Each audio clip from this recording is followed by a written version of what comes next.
So, question 3. Use an appropriate integration technique to show that this is equal to that. So when we're using an integration technique, it means that you can't just take the derivative of this to work that out, because that's something that we do in methods. So by including this in the wording, it means that you have to use your specialist technique. So really what it's asking us to do is we're going to be integrating 4x ln x with respect to x, and we should get this as our answer. This is their cheeky way of making sure that you have this information to be able to solve part B. So if you can't figure out how to do A, you can still do B. Okay, so when we're looking at this, we've got a term with x, and then we've got another term with x there. So what we're going to have to do is apply our integration by parts. Now, the formula for that is fx times gx, that is the derivative of dx there, dx is going to be equal to fx times gx minus the integral of f dash x gx with respect to x. So the hardest part is figuring out which one is which. Now, it doesn't just go by the order that it's written like we normally see in methods. So what we're going to have to do is rely on our acronym, which is LIATE. Now, I remember it as ILATE, but these two are actually switched. So your log functions always come first, meaning that the log in this is actually this part.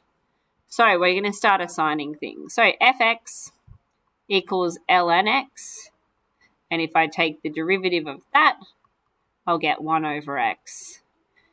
Gx, the derivative gx, is equal to 4x, meaning that I need to now integrate this to have the original function.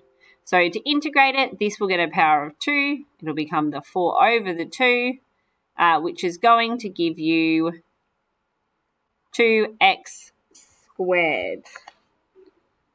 Okay, so next thing we're going to do is chuck it all into this formula.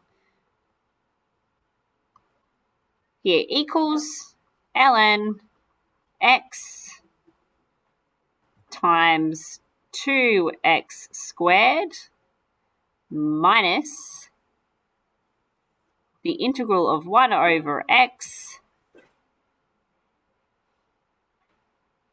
2x squared. Now, the first thing I'm going to do is use this one to knock out that one.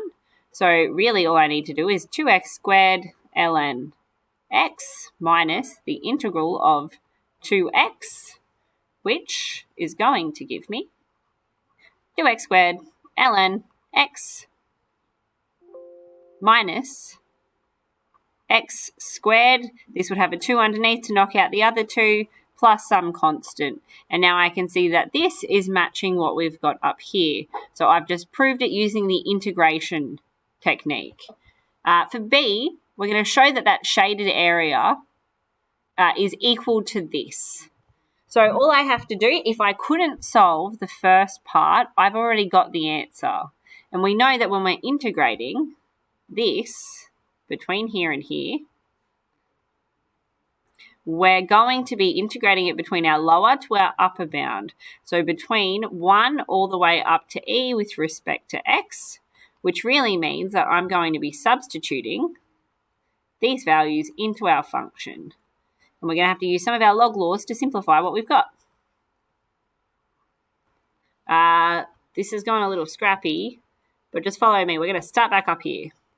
Okay, so I'm going to substitute this top one in first. 2 bracket e ln e minus e squared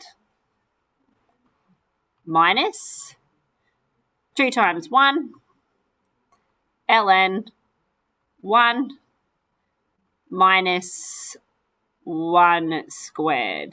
And that's all subtracting that. Okay, so let's simplify what we've got. Ln e is like saying log with base e, so that cancels out to be 1. So now I've got 2e minus e squared. The next one we're going to investigate is log 1. And we're going to figure out what that's equal to. Now, we're going to do this in a way that helps you remember.